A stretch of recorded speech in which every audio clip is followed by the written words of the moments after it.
Hello, welcome everyone. Thank you so much for joining us today for this event concerning the illegal Israeli military recruiting happening in Canada. Bonsoir, bienvenue tout le monde. Merci pour nous rejoindre pour cet événement ce soir au sujet du recrutement militaire israélien illégal au Canada. Before we get started, I want to give instructions on how to set up language interpretation for this event. So everyone who's joining us in Zoom can choose whether to hear this event in English or in French. We have simultaneous interpretation between English and French, thanks to Antonio Artuzo and Peter Feldstein. Thank you so much. I would ask every member of the audience to please select your language using the interpretation button, usually at the bottom of the screen. It looks like a globe. If you would like to hear this webinar in English, please click on the globe and select English. If you run into any problems with interpretation, please let us know using the Q&A function. That is also how you will be invited to share questions to be posed to the panelists after all have spoken. And if there are any media who would like to ask questions, please indicate your name and outlet using the Q&A box as well. Alors, merci beaucoup à Antonio Artuzo et Peter Feldstein pour faire l'interprétation simultanée entre anglais et français pour cet événement. Chaque personne doit lui-même sélectionner si vous voulez écouter en anglais ou en français.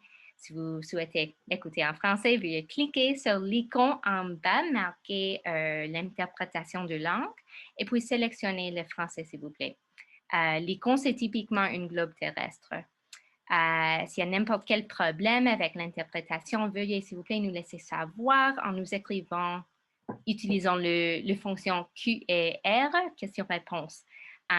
C'est comme ça aussi que vous aurez l'occasion de poser des questions aux panélistes après que toutes les présentations soient faites. Pour les médias qui voudraient poser une question, veuillez nous laisser savoir votre nom en utilisant la même fonction avec le bouton Q et R ou en anglais Q&A. Alors, je donne une seconde pour que tout le monde puisse sélectionner anglais ou français en bas. Hopefully now everyone has had a chance to select their language at the bottom. I also want to welcome everyone who's joining us with the live stream online. All right, let's get started. My name is Rachel Small. I'm the Canada organizer with World Beyond War. It's my pleasure to welcome you all here tonight. World Beyond War is a global grassroots network of volunteers, activists, allied organizations in 189 countries advocating for the abolition of war and its replacement with a just and sustainable peace.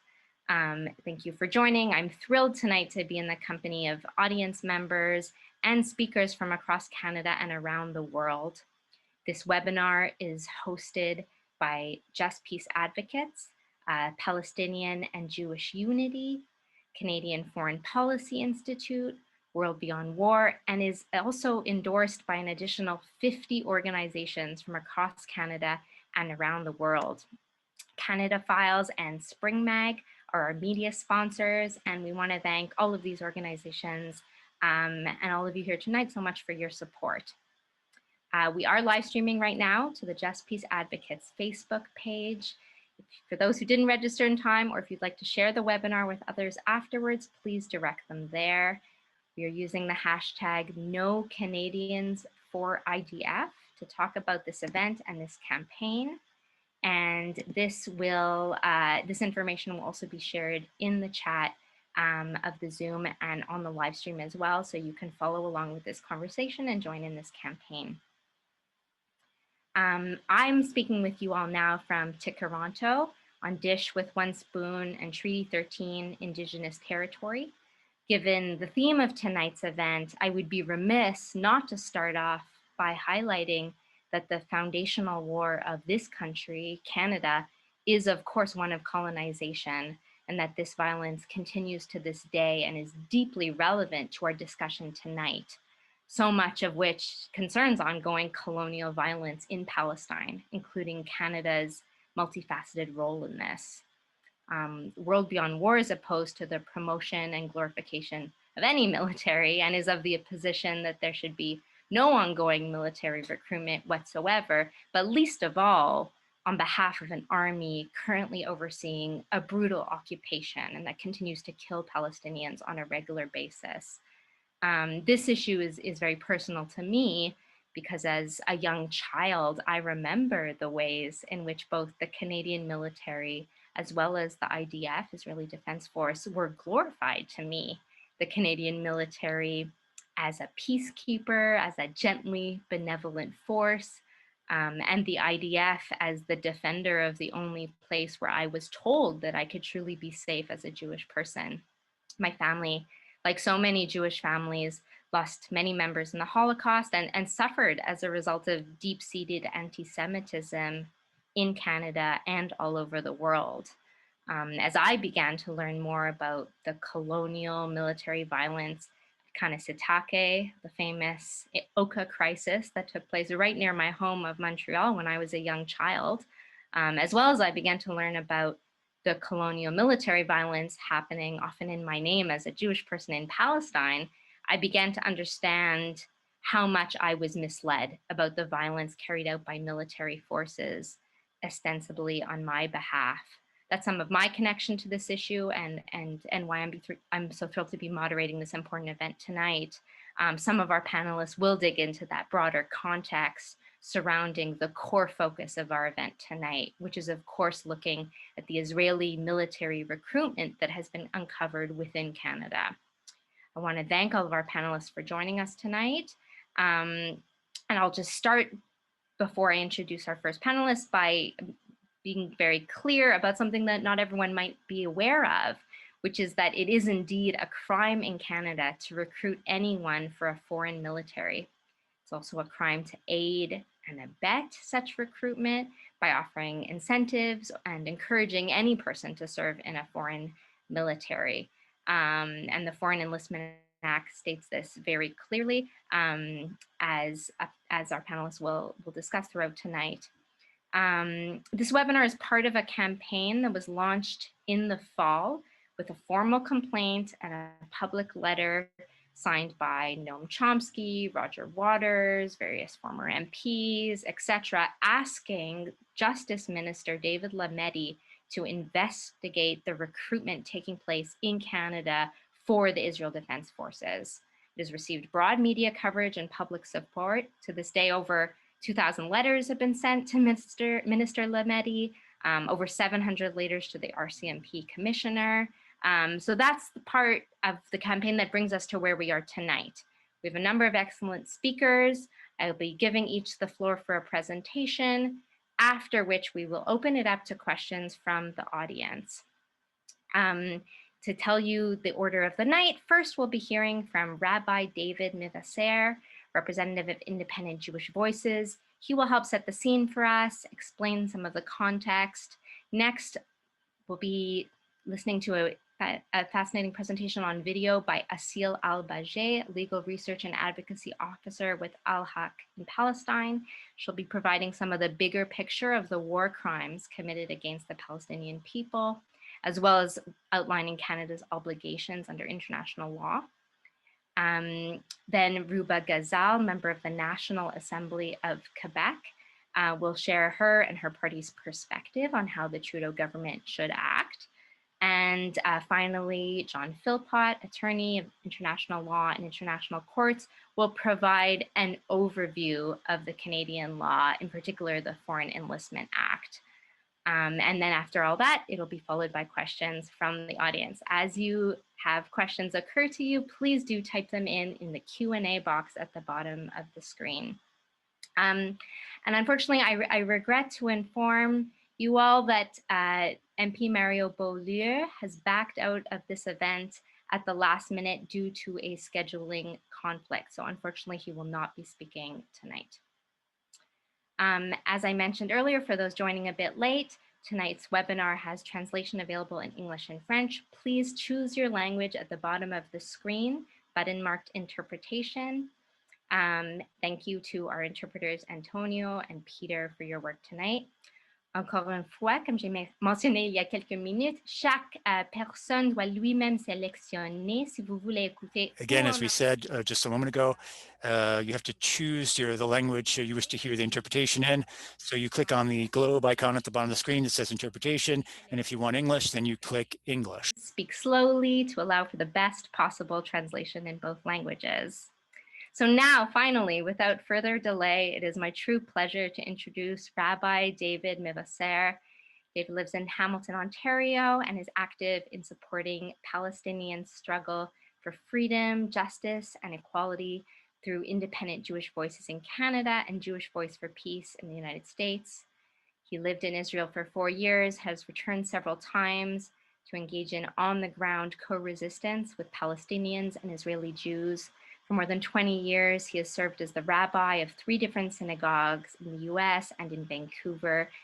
Rabbi David is now retired and devotes his time and energy to the biblical commandment to seek peace and pursue it. So I'm thrilled to pass the mic to him to get us started tonight. Welcome, David.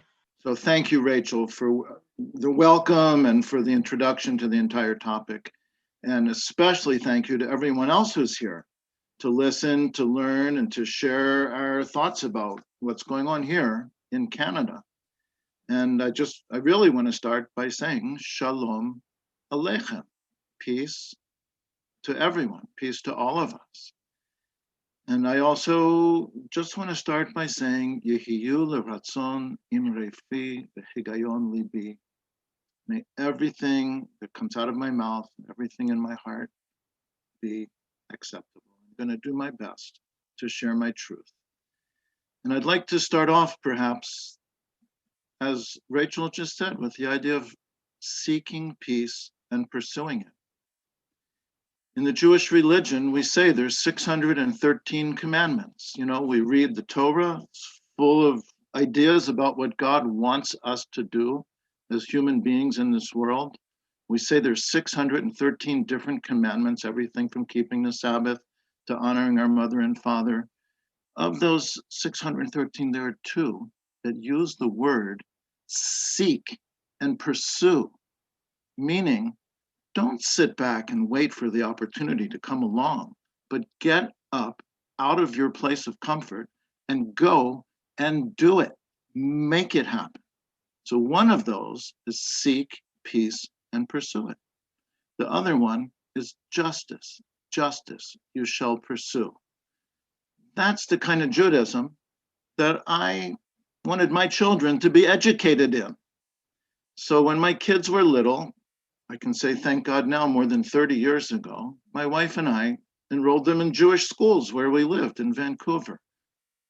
It was really pretty nice. You know, they learned about Jewish holidays, they learned some Hebrew, they learned the Bible.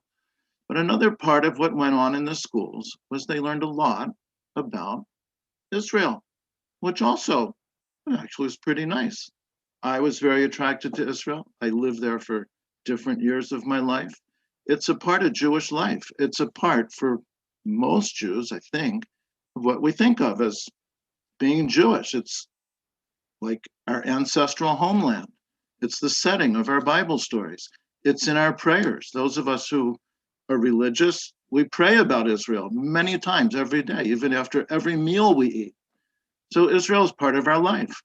They learned about that. That was great. Part of that learning was learning about the Israeli military, the Israeli army. Israeli soldiers actually came and spoke in their schools. They learned about battles. They learned about the bravery, the heroism, the valor of Israeli soldiers. They learned about how the military defends the Jews. And this went on year after year, right through high school. In most Jewish schools in Canada, there are members of the Israeli military who serve on the faculty. They're called Chayalot Morot. They're usually, I'll say, young women from Israel. They finished high school, and like most young Israelis, they're subjected to compulsory military service. They enlisted in their military, and their military duty actually was to go out to the diaspora and teach in Jewish schools to build a bond between Jews around the world and Israel. That's actually part of Jewish life. So we actually have Israeli military personnel teaching in our schools for our kids. I kind of wondered about this. It didn't exactly sit right with me. As the years went by, and I learned more and more about what the Israeli military actually does on a daily basis, all over Palestine, which isn't only the West Bank, it isn't only Gaza, it's actually that whole place, that place that for me, for years and years and years, was Israel, is also, of course, Palestine. So as I learned what the Israeli military does there on a daily basis, smashing into people's homes virtually every night, dragging children out of their beds, standing them up outside, sometimes arresting them, taking them away in the middle of the night, running roadblocks virtually everywhere so that people can't even travel like from one village or one town to another, arresting people arbitrarily, using violence, actually preventing Palestinian farmers and shepherds from protecting themselves against settler violence. And the list goes on and on and on. And I'm talking about everyday levels of violence. The more I learned about that, the more I thought, this does not belong in our schools that are supported by our Jewish community. It shouldn't be part of the education that we're giving our kids. If at all, we need to give them a more complex and more nuanced and maybe more troubling understanding of what's going on to actually equip them to understand what's happening. So the effect of all this kind of glorification and romanticization of the military is that by the time they graduate, or if they go to university, by the time they graduate university, there are quite a few Canadian Jewish young people who think the way they can serve the Jewish people is go to Israel and enlist in the military. And dozens do every year. They have a kind of romantic image of what it is, but it turns out that it really isn't this bright, happy, defend the Jews kind of experience. The leading, I mean, not even thinking, what are they doing to Palestinians? Just thinking of their own experience. The actual leading cause of death for Israeli soldiers last year was suicide. In 2019, 3 foreign recruits committed suicide. None of this is talked about within our Jewish education system. So I think it's time for us in the Jewish community to think clearly and to be honest with ourselves, to have a kind of what we call a cheshbon nefesh, to look at what we're doing, to evaluate, is this what we want going on in our schools, supported by our Jewish organizations? You know, that's one side of it. Then, because of this project right now, I learned, like, actually to my surprise, that it's illegal in Canada to entice any person to enlist in a foreign military. So considering that it's illegal, how can it go on? It just goes on with complete impunity. And that, I think, is a political question. The truth is that the mainstream organizations of the Jewish community over decades have been able to build up enough influence in the Canadian government so that these kinds of activities just have complete impunity. They're not questioned, they're not talked about. It's somewhat similar to the Jewish National Fund being a charitable organization and people being able to deduct from their taxes donations to the Jewish National Fund, which uses its money to buy land and build facilities in Israel, Palestine, which are for Jews. It's discriminatory. It supports settlement activities. It's illegal, but it goes on despite complaints, despite years and years of complaints backed up by solid evidence coming from that organization's own documentation.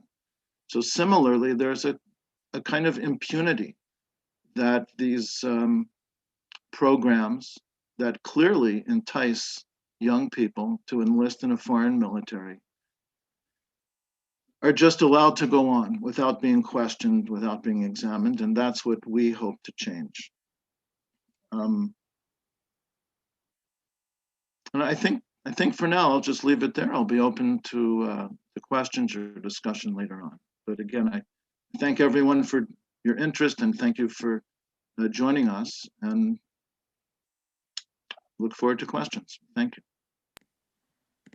Thank you so much, Rabbi David, for really diving into the context within Jewish communities of this discussion and of recruitment to the IDF, and for that powerful call for us to do the real work in our institutions and in our communities, and to not just wait for things to change. Next up, I'm so pleased that we'll be hearing from Asil Al-Bajeh, a legal researcher and advocacy officer at Al-Haq, Palestinian human rights organization. She holds an LLM in international human rights law from the Irish Centre for Human Rights at the National University of Ireland, Galway. And in addition to her academic research, which focused on transitional justice and decolonization in Palestine, Asil writes opinion articles for several media outlets, including the Electronic Intifada, Al Jazeera blogs, and the New Arab. Because it is, I think, 2 a.m. in Palestine right now, Asil pre-recorded her presentation. And Jonathan Katab, the founder of Al-Haq, will be available with other panelist members afterwards to answer questions in relation to Asil's presentation. So I want to thank Asil again for recording this presentation and sharing it with us tonight. And we'll begin presenting it to you right now. Good afternoon, everyone. I'm very glad to be joining this webinar, and apologies for not being at least virtually present live with you in this webinar, but this is due to time issues. So I will be presenting on war crimes committed by the Israeli military in Palestine and how these crimes are ongoing in their nature. Part of the war crimes that I'm going to focus on are the forcible transfer of the Palestinian population, also the war crime of the transfer of the Israeli civilian population into the occupied territory, the crime of extensive destruction and appropriation of property, and the crime of willful killing. But before I go into detail into these crimes, I want to shed light on an issue that is really important in our situation, which is the words that we use to describe a phenomena and how often they determine the way we address and understand the issue, right? So we often refer to the Israeli military as defense forces. And this is a part of the narrative that revolves around Palestine these days, which characterizes the situation as an Israeli-Palestinian conflict, which basically means that there are 2 parties with opposing interests and that each party has legitimate and equal rights, including the right to defend itself. My argument is that we should be moving to another paradigm, which is the anti-colonial struggle, whereby we should be understanding that the Israeli acts are not defensive, including the Israeli military acts, and also in order to understand, to arrive at this conclusion, we need to go back to the history and to the root causes of the problem. So if we go back to 1948, when the Israeli state was established, we should be understanding that this state was established as a culmination of the Zionist settler colonial movement, and that the Israeli state continued with the same ideology, the Zionist settler colonial ideology, which aims at transferring the indigenous Palestinian population and replacing them with a settler population. Now, when we look at the crimes that were committed before and after, we see how similar or how the same they are, the war crimes. And we should understand that when Israel was established and it established its military forces, or the so-called defense forces, it merged the Zionist forces that had committed previous crimes before into the military. And examples of the crimes that were committed by the Zionist forces include the transfer of 75% of the indigenous Palestinian population, the commitment of at least 31 major massacres, the destruction of 531 Palestinian villages and towns. Now, all these constitute war crimes that were committed by Zionist forces, and they continue to be perpetrated today by the Israeli military forces. This is what Palestinians refer to as the Nakba, where they were displaced and dispossessed in 1948. And in fact, we do also refer to this as the ongoing Nakba, which continues to be perpetrated through Israel's denial of the Palestinian from exercising their right to self-determination, including their right to return to their original places, and the ongoing policies of forcible transfer. Now, if we fast forward to 1967, as if you see in the third map, Israel occupies the West Bank in green, including East Jerusalem and the Gaza Strip. And this occupation continues up until this day. I want to focus on 3 villages that were occupied in 1967. These villages were completely destructed by the Israeli military forces.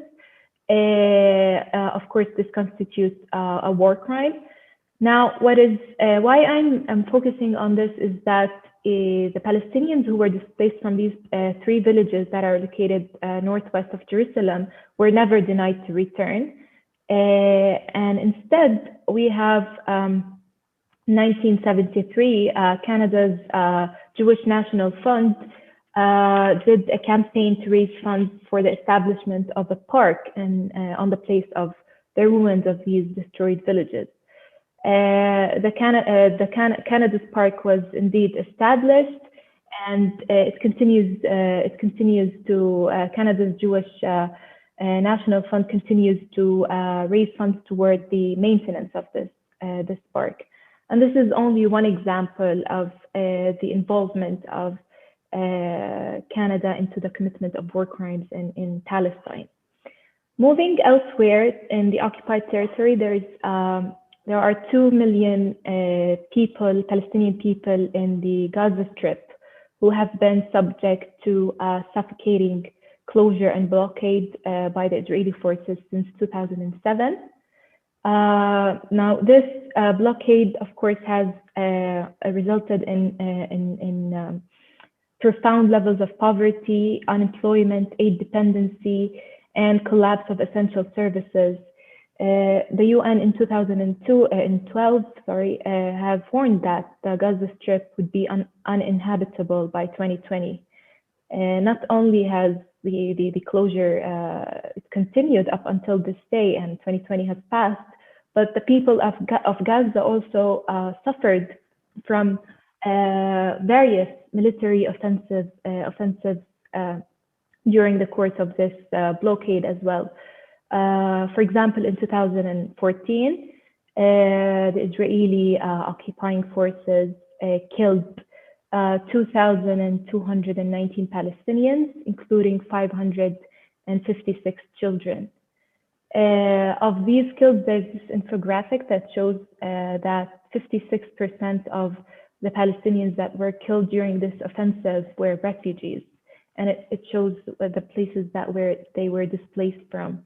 And this will make me move to my next point, which is the Great March of Return in 2018, also in the Gaza Strip, where it's very good to mention that 70% of the population in the Gaza are refugees since 1948. and they have been denied to return to their homes ever since, and enclosed in this in the Gaza Strip by the Israeli policy of closure. Now, what happened in 2018 is that the people of Gaza protested and marched to protest their right to return, and of course to end the Israeli closure and occupation against them. The unfortunate thing is that the Israeli occupation forces, whenever the Palestinian demand that the oppression is remedied against them, the Israeli forces also use the lethal force and excessive use of force against them. During this Great March of Return, 216 Palestinian protesters, peaceful protesters, were killed by the Israeli occupation forces, including journalists and health workers and persons with disabilities. 47 of these killed during the march were children, and there is also the injury of 6,000 Palestinian protesters with live ammunition by the Israeli army. And this is a very unfortunate, but like a story that should make us understand that the Israel criminalizes Palestinians' civil and political rights, even if it's nonviolent, as supposed threat to its security, right? And that whenever these Palestinian calls that the ongoing settler colonialism is ended, the Israeli use the excessive use of force. Here I want to quote scholar Noor Ariqat, who says that if we fail to understand that the Palestinian people are demanding that the root causes of their oppression be ended and that they have the right to recourse even to the use of force against the Israeli colonial domination, then we are risking creating a new body of law which intends to protect a power's colonial holding, as it gives the impression that Israel is using force to defend itself, when in fact it is using force to squash Palestinian claims. On a final note on the war crimes committed by the Israeli military and the Israeli authorities in general, the crime of forcible transfer is at the core of the settler colonial Israeli regime, right? And this crime is committed in various forms. It doesn't have to be direct. In fact, in international law, the war crime of forcible transfer can be committed in coercive ways. And if we look at the policies and actions committed by Israel in the occupied territory, including in East Jerusalem, we see various of policies and actions that aim at driving the Palestinian from their land. And examples from these policies are, of course, the settlement, construction, and expansion. There are currently 250 illegal settlements in the occupied territory where Israeli settlers reside. These settlement construction is accompanied by also another measures such as the annexation wall, the exploitation of the natural resources of the occupied people, freedom of movement restriction, systematic house demolition. Like, for example, just since the spread of COVID-19 from March to the 1st of January 21, the Israeli occupying forces demolished 470 Palestinian structures, including 211 houses, resulting in the displacement of 811 Palestinians, including 382 children. Now, as a final note, the issue of war crimes is related to the concept of individual criminal responsibility, which means that individuals, including people in the Israeli military, can be prosecuted at the International Criminal Court, which is basically the prosecutor of the International Criminal Court in December 2019 has concluded the preliminary examination of the situation of Palestine at the court and believes that war crimes happened and are being committed in Palestine. But the formal investigation has not yet been opened. But of course, Canada, by recruiting its nationals into the Israeli military, it's violating its obligations under international law, because The serious crimes committed by Israel entails obligation on all states of the international community, first of all, not to recognize the illegal situation created by Israel's violation, not to aid and assist in maintaining the situation created by the violation, and to cooperate to bring an end these serious breaches, and also to ensure respect for the Geneva Conventions. Now, if we want to translate these international law obligations into actions, then Canada should be, for example, supporting the investigation done by the International Criminal Court in order to prosecute those held, those responsible for the commitment of war crimes. It can also, as in line of its obligation to cooperate to bring an end to serious breaches, it can cooperate with the international community to implement countermeasures, including stopping military aid and cooperation with the Israeli army, and of course, ending the recruitment of Canadian nationals in the Israeli army. Thank you. I want to thank Asil so much for really succinctly and in depth laying out the bigger picture of these war crimes that have been and continue to be committed against the Palestinian people by Israeli authorities, and really stressing Canada's obligations under international law in relation to these serious crimes that are committed by an occupying force. So thank you to Asil, and thank you as well to Jonathan Katab, who, as I mentioned earlier, will be available afterwards to answer questions alongside the other panelists. Next, we'll be hearing from Ruba Ghazal, a founding member of Quebec Solidaire and the elected member to the Quebec National Assembly for the riding of Mercier. Since her election, she has been the Quebec Solidaire spokesperson for the environment, transport, energy, and science. She was born in Beirut into a Palestinian family and arrived in Quebec at the age of 10 after growing up in the Persian Gulf. She pre-recorded a message to share with us now. She's speaking in French, and English subtitles have been added to the video, so it will not be interpreted, but we would invite English speakers to note the subtitles. We'll now share Ruba's commentary. Bonsoir, mon nom est Ruba Ghazal, je suis députée de Mercier pour Québec solidaire. Je vous remercie de me donner l'occasion de vous adresser la parole à travers cet enregistrement. J'aurais aimé être parmi vous ce soir, mais malheureusement, mon emploi du temps m'en empêche. Et je voulais répondre à l'invitation de Bruce pour donc vous parler. Je veux joindre ma voix aux centaines de personnes, des profs d'université, des militants de défense des droits des Palestiniens, des représentants syndicaux, etc., qui ont demandé au ministre fédéral de la Justice à ce que le gouvernement du Canada mène une enquête sur les allégations d'agissements illégaux, de recrutement militaire de la part du consulat d'Israël pour le compte de l'État d'Israël. Le ministre n'a pas à référer à la police. Il peut très bien lui-même agir pour mener cette enquête parce que la loi canadienne est claire. Pour le recrutement militaire pour le compte de notre pays, eh bien, c'est interdit. C'est interdit pour Israël comme c'est interdit pour n'importe quel État dans le monde. Donc, il n'y a aucune raison pour que le gouvernement du Canada, le gouvernement de Justin Trudeau n'agisse pas et mène cette enquête. On ne veut pas que le Canada, encore moins que le Québec, devienne la cour arrière au recrutement militaire pour le compte de l'État d'Israël. Je vais en profiter pour vous faire part aussi de certaines prises de position que j'ai faites au nom de Québec solidaire dans l'espace public, sur mes réseaux sociaux, à l'Assemblée nationale du Québec pour la question palestinienne. Vous savez, c'est une question qui me tient beaucoup à cœur parce que je suis moi-même d'origine palestinienne.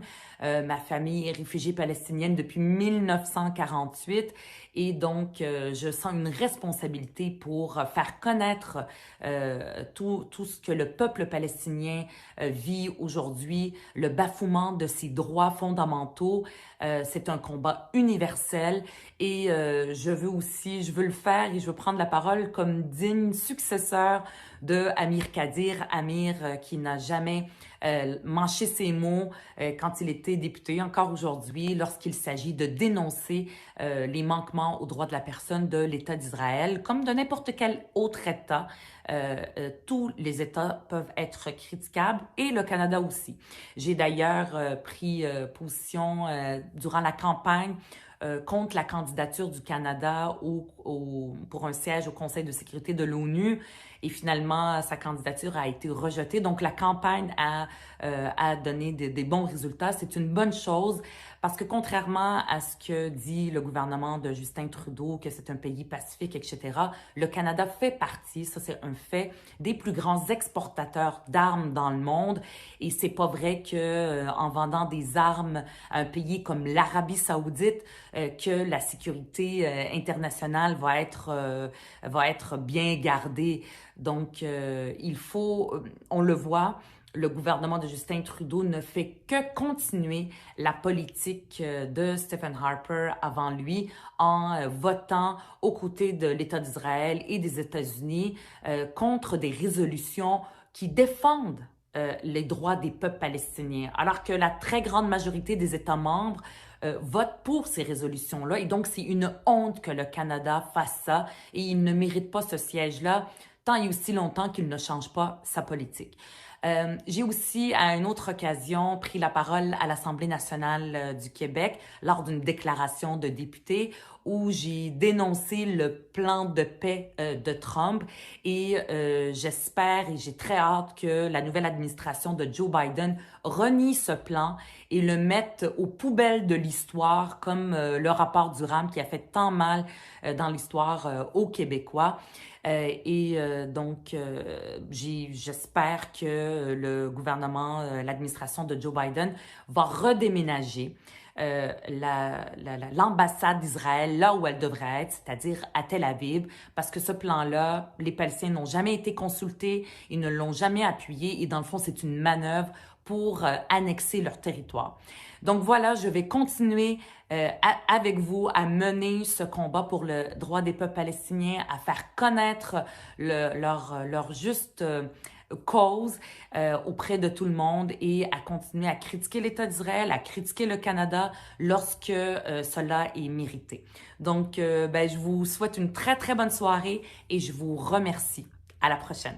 Au revoir. Alors, je veux remercier Rupa Ghazal. I would like to thank Rupa for sharing her words tonight, for being a powerful voice championing for justice in Quebec right now, and sharing her and her party's perspective on how the Trudeau government should act, and really the hypocrisy between their stated foreign policy and then what is in fact happening.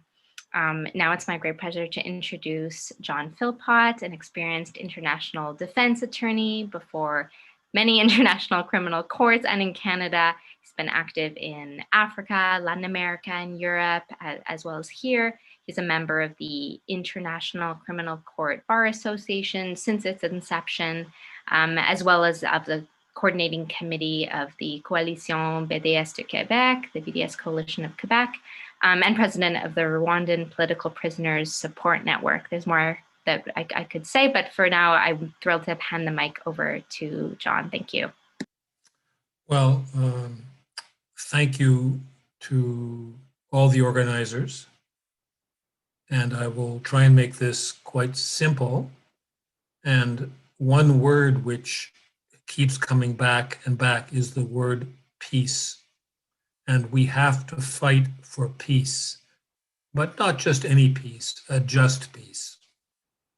Now, the illegality of the recruiting in Canada is defined by Article 11 of the Foreign Enlistment Act, which says basically you can't recruit in Canada. There's a minor exception. A country can recruit its own citizens who are not Canadians. Now, this comes from the Spanish Civil War, 1938-37, Mackenzie King, but that's not the issue today. What's happening now? Well, consular officers in Toronto, we have the web references, invite people to join the army. Consular officers can be charged criminally. and they should be, black and white. Ambassadors who are probably involved cannot be charged, basically can't be charged. They can be removed. Local organizations which invite soldiers to speak about joining the army, the Israel Occupation Force, thank you for the term, they can be charged because they're helping.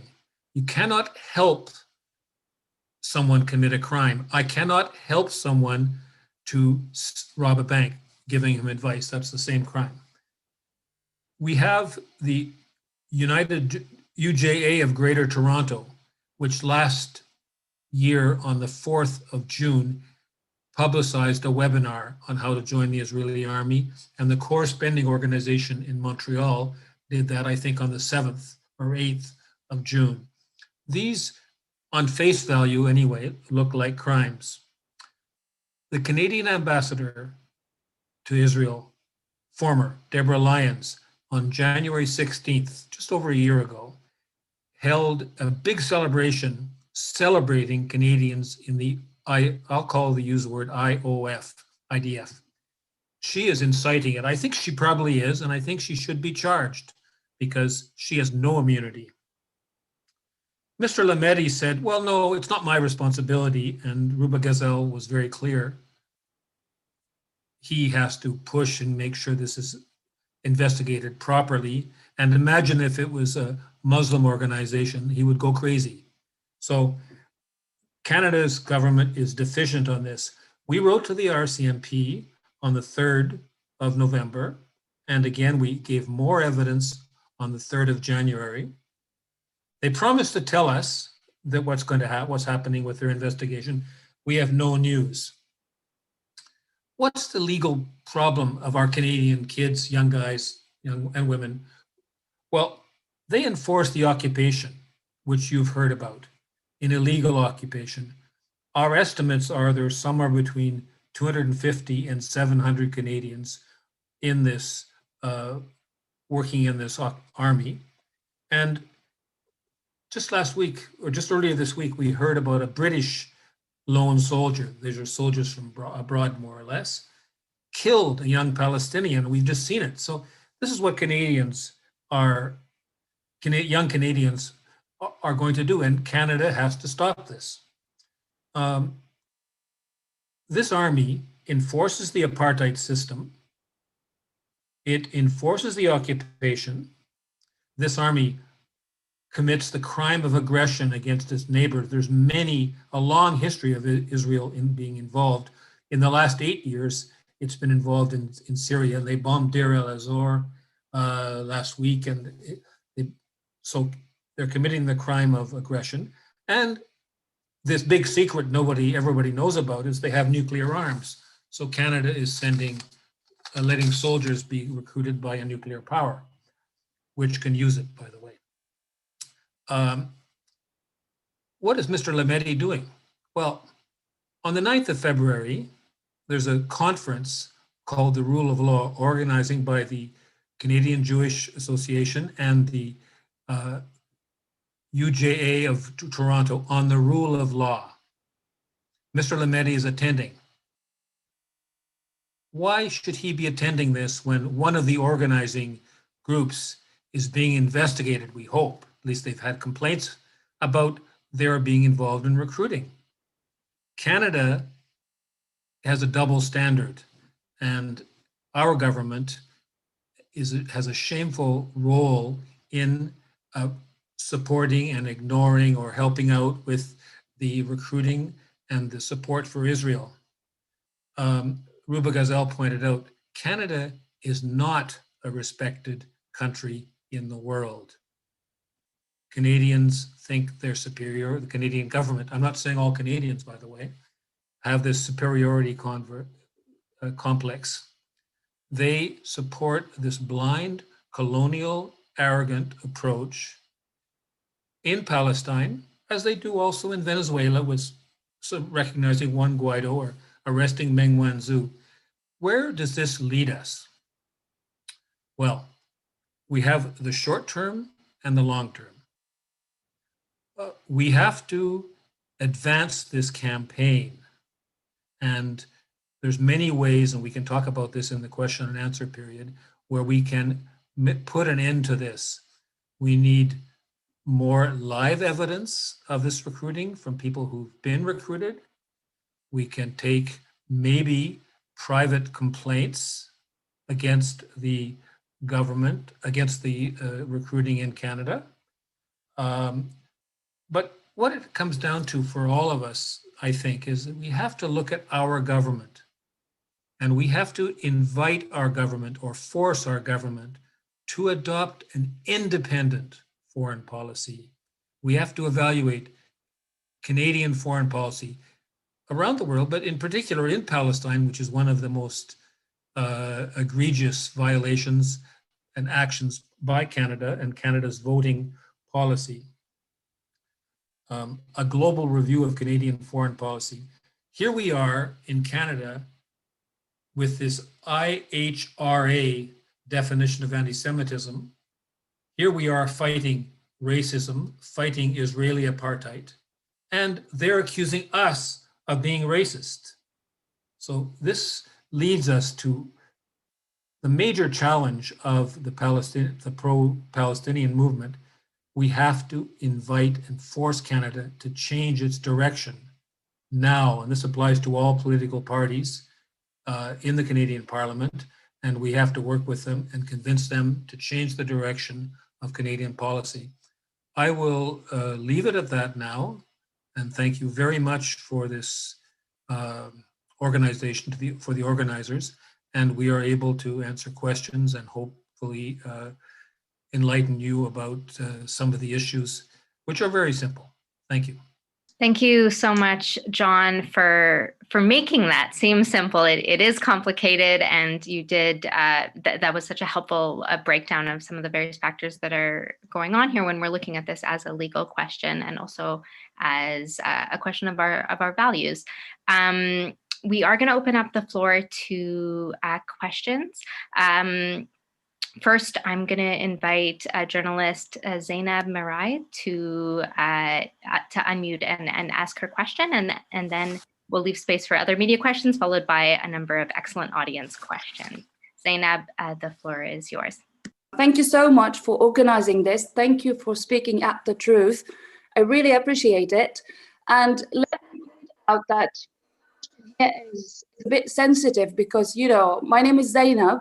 Thank you, by the way, for pronouncing my family the right way. Well, I'm speaking from Lebanon. And unfortunately, if you're Arab or Muslim and you wish to talk about this, you might really be accused of being an anti-Semitic. Unfortunately, this is what's happening. So my question is, it's great to just reach out to more people and talk about this, make it more public. But when it comes to resisting the occupation forces, to try to defend your land, your people, if you try to resist, okay, by arms, you are going. Maybe many will call you violent.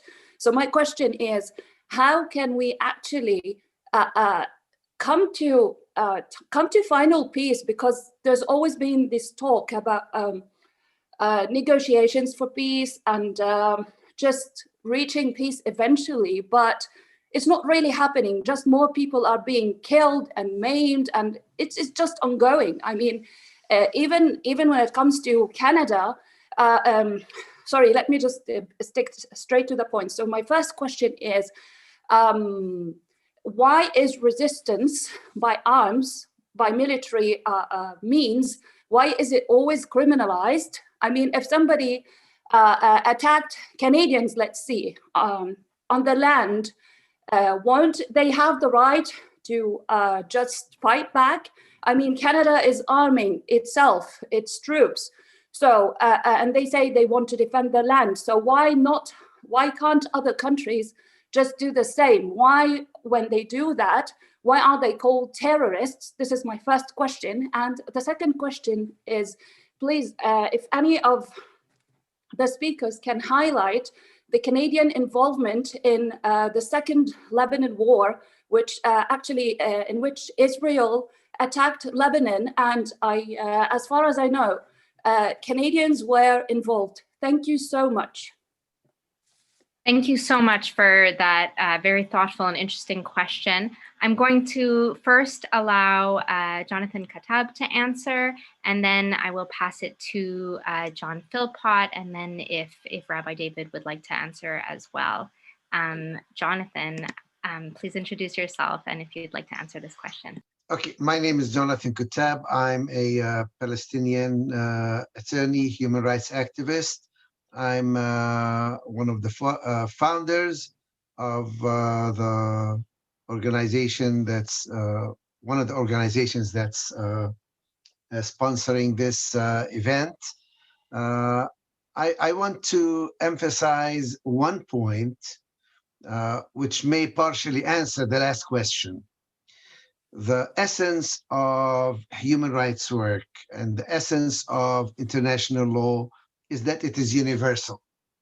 It should be applied to friend and foe alike. These are standards that are applicable across the line all over the world. Otherwise, they lose their value. Otherwise, they just become a means to advance your own political interests. So the essence of human rights is that they are universal. And the essence of law, including Canadian law, is in its equal application to everybody. The problem is that there's a group of people who think that they should be exempt, that their situation is different, that there is a special reason why the laws that apply to everybody else should not apply in their case. Whether it's because they are victims, whether it's because they are powerful, whether it's because they were persecuted in the past, whether it's because they are influential and close to the centers of power, or whether because their victims happen to be nasty people and they're good people. Anytime you hear somebody saying, my situation is different, I am exempt from the rule that applies to everybody else, immediately that should raise red flags. So this is, I think, the essence of what I want to say.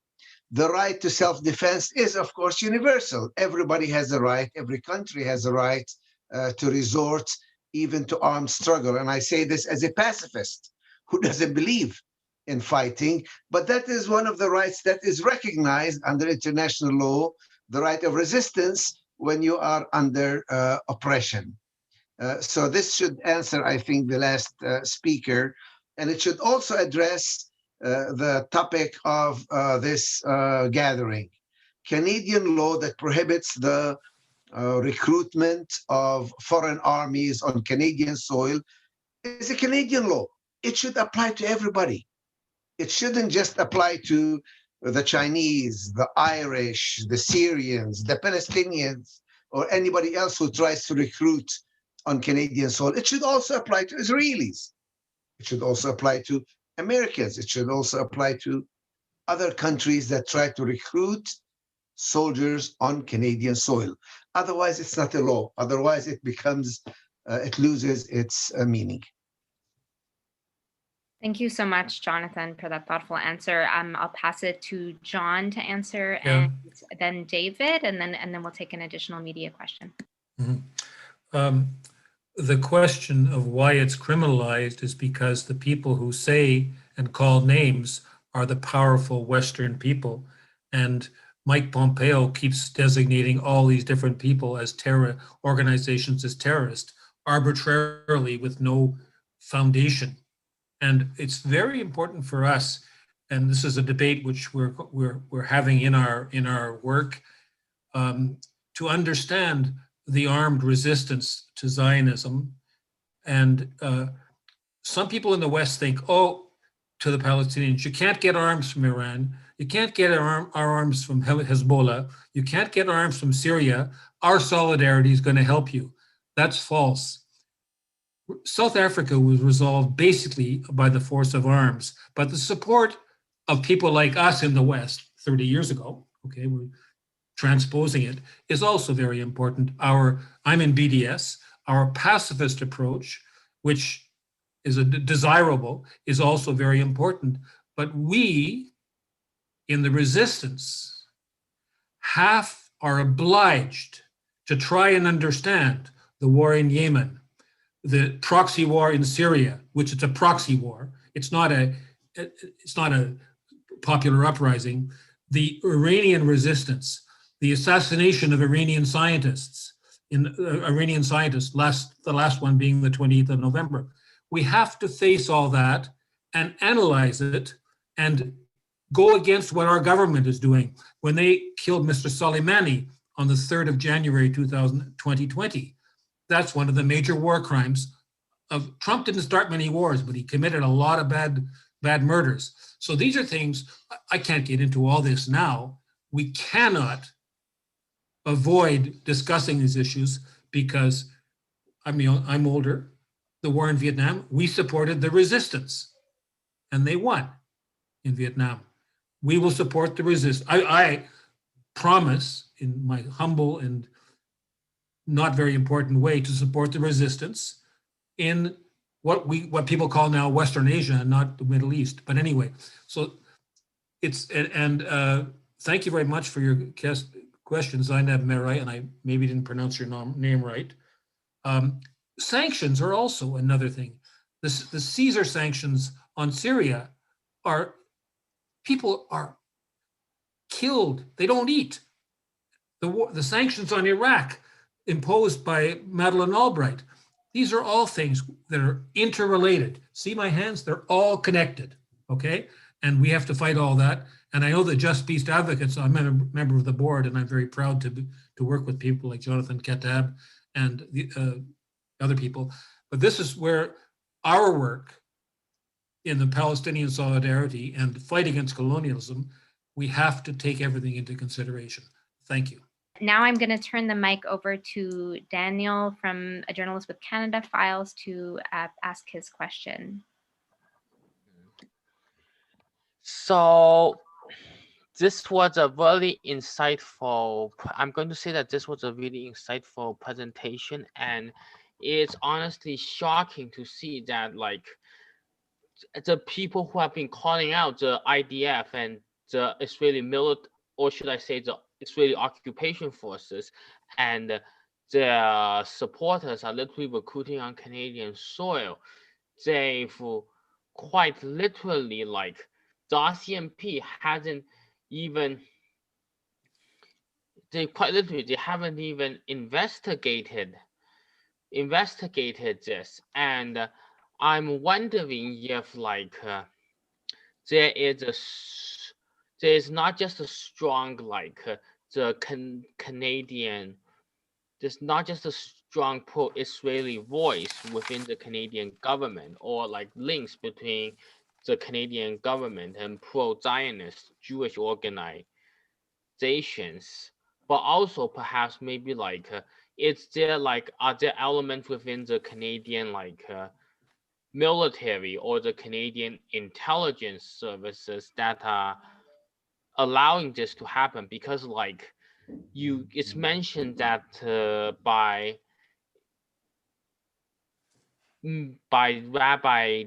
David that the Israeli military actually has people that are working in the Canadian schools, Jewish schools, to promote the pro-Israeli message. And I'm wondering, like, are there elements of the Canadian military or the Canadian, like, the RCMP, the Canadian lawmakers, that are specifically allowing this to slide just because of the links to Israel? It's not just simply because of the of a few ambassadors that are just letting this slide, that are taking advantage of our ties to Israel, but like there's basically like people in the Canadian military or the intelligence agencies that are letting this happen because of our diplomatic ties with Israel. Thank you. So on the question of sort of beyond the Canadian government involvement or a few ambassadors on other Canadian institutions, and how are they complicit in this issue? I'll flip the order this time and pass it first to Rabbi David Mevasser to give an answer to that question. So Daniel, I don't know anything about the inside of the Canadian military or intelligence organizations, but it's clear that there's very influential political effect on the Canadian government, mostly from organized Jewish community groups. I'm thinking of a group that we call CIJA, which stands for the Center for Israel and Jewish Affairs. It is the Israel lobby in Canada. It's very heavily funded. It has a large staff of professional influencers. We also have people who have been MPs and ministers in the government who are devoted to defending Israel at all costs. I'm thinking right now of Erwin Kotler, who's basically created the IHRA, supposed definition of anti-Semitism in order to declare or deem that talking about Palestine human rights is anti-Semitic and must be hate speech and suppressed. I'm just saying again, Erwin Kotler was the Minister of Justice in Canada, and he's very deeply involved in the Liberal Party.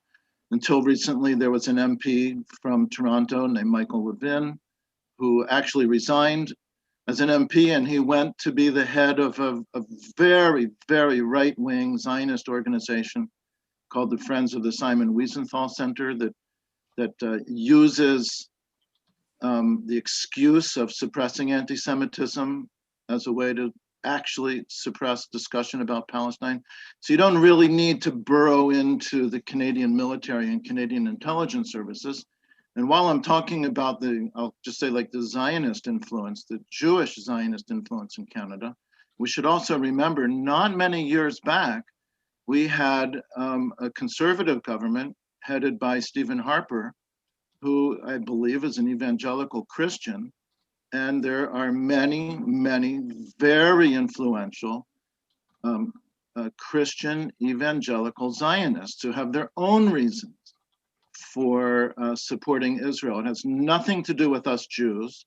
They're not looking out for our welfare, but they use Israel to promote their own goals, right? So I think those are really the sources of influence on the Canadian government that give Israel the impunity to violate Canadian law right here in Canada. If your question is, why doesn't the Canadian government do something to stop Israeli military recruiting in Canada, which is clearly illegal? I think that's the answer. I don't think you have to look kind of too deeply to see that. The RCMP is a political police which burnt barns here in 1970, which attacked the First Nations and the Métis in Western Canada. And they know, and the Canadian security knows everything. I represented some young people who were being recruited to go and fight, and they were arrested at the airport at a certain date in 2015. I won't get into details. The government knows everything about this type of thing. They just don't act. They followed all these young people and they knew where they were going. And I'm sure they know about the recruitees. The Canadian embassy knows. They invited them to a party.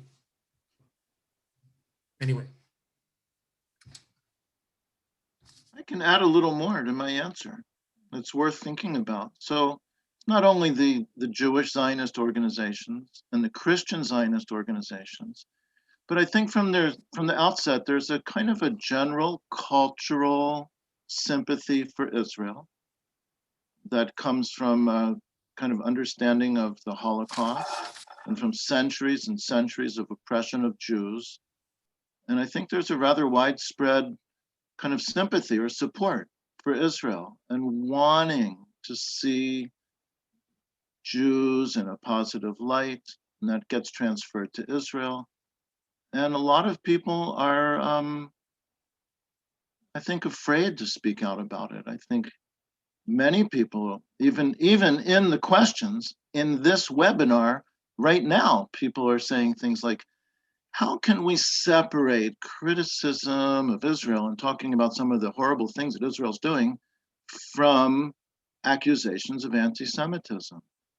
So it's more than just the specific political influence, for example, of CIJA or the Simon Wiesenthal Center or B'nai B'rith, and the Christian Zionists, but I think there's just a very broad kind of response to actually centuries of anti-Semitism, culminating in the Holocaust, that kind of gives Israel like a free pass, and a very widespread feeling that people don't want to make Israel into the bad guy, so they just let it go.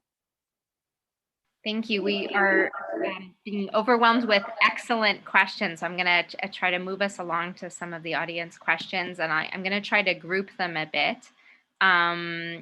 So there's a few questions that basically concern how have we been trying to get the Canadian government to enforce the act, and have there been any positive results or signs from what has happened so far? So that's the first part. And then I think an accompanying second part that many people have asked is, if the appropriate federal authorities refuse to act and don't, let's say, file any charges, what's the best way to move forward? And one person's asking specifically about private prosecution, but it's also just a broader question about what could be next steps. So this time we'll start with John and then move to Rabbi Meves there. We've had reasonable media coverage in Quebec in October and then recently, and there's some awareness of our campaign. So we're making some progress. English Canada is a bit tighter. I think the media are even tighter and more controlled. And there's an automatic Radio Canada.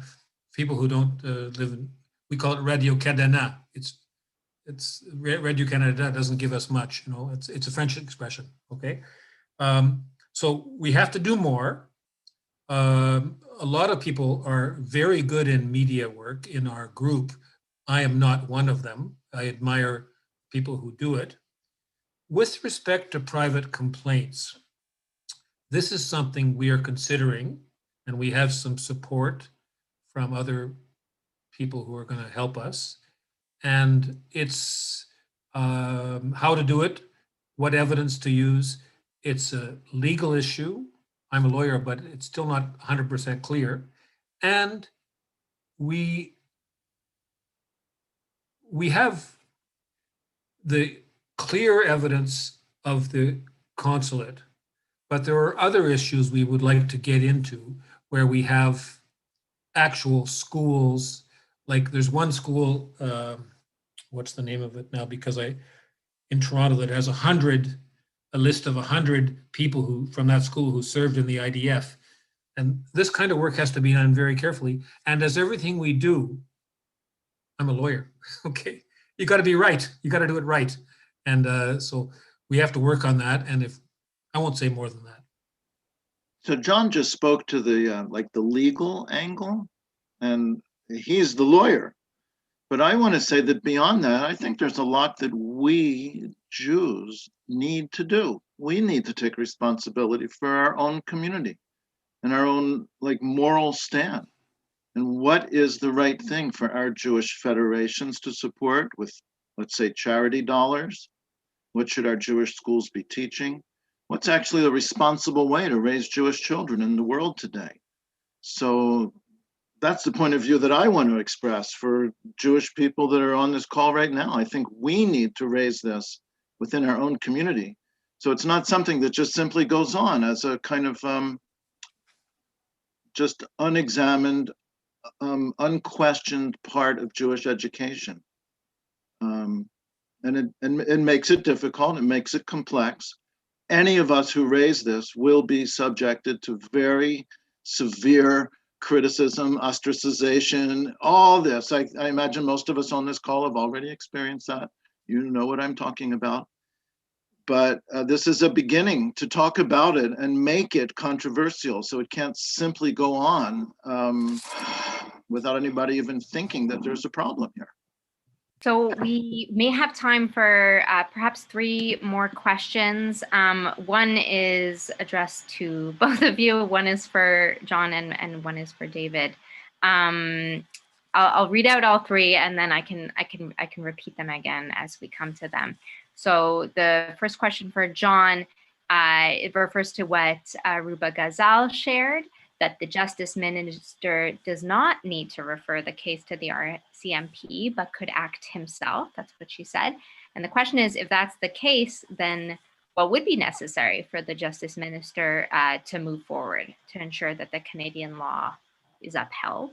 So that's the question for John. The question for David is, I'm curious if Rabbi David Mevasser would be willing to share how his perspective on the Israeli occupation is informed by Jewish spiritual values, if at all.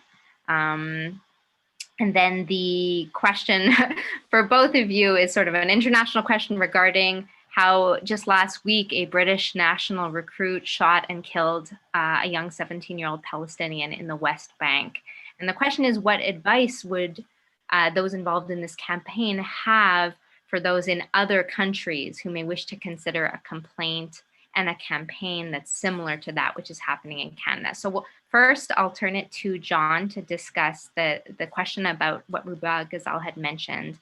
What is necessary for the Justice Minister to move forward if he need not refer to the RCMP?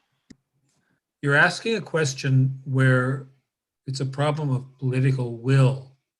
In other words, in normal life, with normal criminality, the Justice Minister doesn't initiate prosecutions. The RCMP looks into it, or the different police forces look into it, and then they gather evidence, and then they go to a prosecutor, and the prosecutor lays charges, and the minister is independent. But when there's a big crisis like this, I consider this a major crisis, or if there were a bigger crisis, it's clear that the Minister of Justice would act and invite the RCMP to act, or to invite another police force to act, depending on the nature of the crime involved. So it's a political question, and this is why we've done a tremendous campaign to get the RCMP to act. Haven't seen them acting, but they may be doing something. We may have to take what's called a private complaint, where if the police don't do it, and David and I have a fight, and I go to a judge and say, David hit me, I'm sorry, but that's how we're talking about it, and the judge would could authorize the complaint. So we'll have to talk about this, but it comes down to a political question, and this is where the plea and the challenge of our solidarity work is to try and have Canada change its foreign policy, just a little bit for now. Remember, Canada was rejected by the world community. So let's not Canadians think that they are superior, that they are defenders of human rights. Canadian policy does not defend human rights. And we should know that and have that clear in our minds. Thank you very much. I haven't answered your question, I don't think, but. I think that is an answer to the question, and sometimes we can't know these things in absolute terms. Now I'll turn it to Rabbi David on the question about how your perspective on the Israeli occupation is informed by your spiritual values as a person and as a rabbi, etc. Great. Well, that is a great question. And part of spiritual values, I think, is to recognize the inherent holiness of every person and the equality of all people. And that land should not be like divided, and that we are called upon to seek justice. These are such fundamental spiritual values. I feel foolish even like talking about it. Why does this even need to be talked about? Isn't this clear to everyone? And of course, you don't need to be Jewish to think this. Every person on earth should think this. It gets complicated when it gets mixed up in a story about history and the emphasis on Jewish suffering, the reality of Jewish powerlessness, victimization, And let's not forget that even, I would say during the lifetime of my parents, millions and millions of Jews were killed on an industrial scale, millions, you know? So in the aftermath of that, there's a kind of a reaction that I don't think is justifying what's going on in any way, but I'm making a point that it makes it more complex than something that I can just say, oh, my spiritual values are everyone's equal. My spiritual values are, of course, we should share everything. My spiritual values are actually, I want to share with everyone. Like, these are beautiful things to believe and to feel and to say. And that is what motivates me. And that's what makes me do what I do and how I got here, why I'm here talking with you right now, of course. But I'm saying that obviously there's deep complications, complexities, and it's not such a simple thing. And I'll just say unequivocally,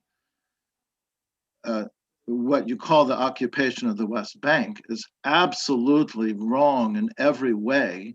And it's not only the occupation of the West Bank, it's the occupation of all of Palestine, right? There's really no real difference at all between what's being done in what we call the Galilee or what we call the Negev and what's being done, you know, outside of Ramallah or Nablus. And I'll go even a step farther. If you want to talk about occupation, I think Judaism has been occupied by Zionism. So it's become actually difficult for us Jews to even talk about this. And I'm not saying we shouldn't try, but I am trying to just give a sense of the complexity and difficulty of the whole thing.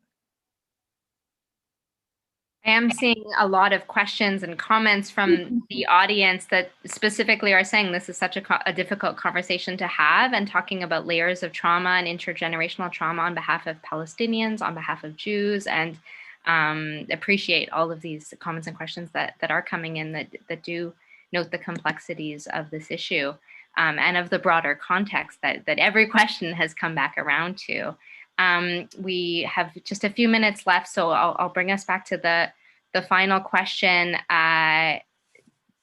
Given the news story this past week about the first, I believe it was the first child in Palestine who was shot and killed in the West Bank, and the discovery that it was a British national recruit who had done so. Again, the question is, what advice might our campaign have for those in other countries who may want to consider doing something similar, essentially recognizing this is not just a Canadian issue? What can others do? I'll hand it first to John Philpot, and then back to Rabbi David Mevasser, and then if Jonathan Katab would like to answer to this or any of the previous questions as well, I'll give him the floor as well. Well, Great Britain has some similar legislation, and this man, I don't know whether they can charge him or not in British law. I don't know British law. There's something about Nevson Resources, the Supreme Court, has opened the door to suing in Canada for crimes committed abroad by certain people. I don't believe necessarily in legal recourse, but this can be a deterrent, as is the ICC, which has done a bad job on many, many things, but seems to be trying to get somewhere on the Palestinian question, the occupation. I met with the deputy prosecutor about this about 7-8 years ago. I went and asked them about it, and they were humming and hawing. I'll leave it at that. I'll leave it at that and pass it to my learned colleagues. I think legally, of course, it depends on the legal system in other countries, but I think people everywhere can mobilize around moral issues. And as I said before about us in the Jewish community in Canada, I think Jews in other countries should mobilize around this. I think we have a responsibility to take a moral stance and to say this is not something we should be educating our children about. I could even use the word indoctrinating them. You know, if we're going to talk about Israel, we need to be realistic about it and give them the complex, complicated, difficult view of it. and not make it like a what sometimes we call Disneyland East. You know, they can all get dressed up in army uniforms and you know, act like heroes. It's not that simple. Anyway, I'm just saying, in other countries, I think everyone could try to heighten the issue, make it a controversy, make it difficult to just go ahead and continue. And I think Jews especially have a responsibility to do that. Maybe on that note, I will highlight another bit of news from the past week, in case those have missed it, which were that activists in England just on Monday actually shut down an arms factory that's owned by Israel's largest arms firm, Elbit Systems, as an act of solidarity, and successfully did shut down the arms factory for the entire day. And just to continue on the theme of international connections, Canada has in fact just in December awarded Elbit a $36 million contract for a civilian version of the drones that Israel used to kill Palestinians in Gaza, most notably in 2014. So these are, of course, both issues of national law and of struggles in particular places, but of course, as we know, deeply interconnected. The violence it crosses borders, and our solidarity obviously must as well. Jonathan Katap, I wanted to give you a chance to say any final words to these questions before we wrap up. Yes, I recognize the complexity that sometimes appears to be in this situation. And I also applaud those who attempt through empathy, understanding the other side, putting yourself in somebody else's shoes, applying versions of the golden rule, treating others as you wish to be treated. The moral and the ethical basis helps us a lot through the complexity, as does international law and human rights, precisely by positing universal rules that you are willing to apply to everybody, your own people as well as the other people. If torture is evil, it's evil, regardless of whether it's our people, our friends who are doing it, and regardless of who's the victim, if he's a bad guy or a nasty guy. Torture is wrong still. So law and human rights provides us with one yardstick, and the other, as I said, is morality, decency, and solidarity across all lines. When there was at one time the hope after World War II that the nations of the world had given up on war, wanted to improve and strengthen international institutions, and wanted to reduce the possibility of use of violence. So the United Nations was created, and its different organs and different conventions were passed. Unfortunately, chauvinism and nationalism and power asserted itself again and tried to weaken this sense of international solidarity, which is where civil society comes back into the picture, which is where decent people all over the world from different countries show solidarity with others who are suffering, who are being oppressed, whose rights are being taken away from them. One of the reasons why BDS is so useful a tool is precisely because it is nonviolent, and precisely because it calls on ordinary people to show solidarity along the lines of international law, along the lines of human rights, in support of minimal, specific political goals that people should agree on: ending the occupation, providing for the right of return, working for full equality for citizens of Israel. It's a very, very minimal political platform. The beauty of it is it's international solidarity that is nonviolent. And maybe this is also an answer to those who asked, what should we do? What should we do? Yes, it is complex, but there are specific things that can be done and that are done in solidarity, in support of legitimate causes, in support of human rights and international law, and above all, non-violently. Thank you so much, Jonathan Katab. Thank you so much to all of our panelists today and to everyone who joined us. We received many, I don't have the final number, but many dozen of questions, and I really regret that we could not get to all of them because they were very interesting. Yes, Rabbi David, I'll hand it to you for a second before I wrap up. Exactly what you're saying. There's so many questions, so many good comments, information being shared. I want to encourage everyone to join Just Peace Advocates or one of the other organizations. If you want to support the Jewish voice here, you can join or support independent Jewish voices and continue this conversation and hopefully join together in, doing more about this and so many other things. So we don't want to just leave it with all the questions hanging there. There's no way we could get to them right here, right now, but let's stick together and share this, as we go forward. Thank you. Absolutely. To our educators, who are organizers, it's very hard to leave a conversation in the middle when so many interesting points have been raised. But yes, I do want to thank the hosts of this event, and these are organizations that do continue this work and where we can continue this conversation. So Just Peace Advocates, Palestinian and Jewish Unity, Canadian Foreign Policy Institute, World Beyond War, and then of course the organizations of the speakers, as David mentioned. And then we do list on the website all of the 50+ organizations who endorsed from across Canada and around the world. We are part of many bigger movements where this work can and will continue. Big thank you to our fabulous interpreters, Antonio Artuzo and Peter Feldstein. Your work is important and we appreciate it.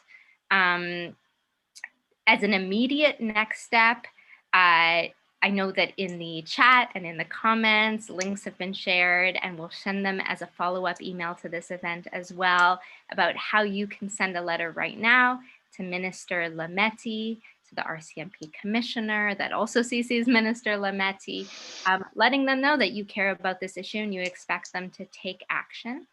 If you've already sent a letter, a great thing to do is to resend it, this time asking why you have not yet received a response.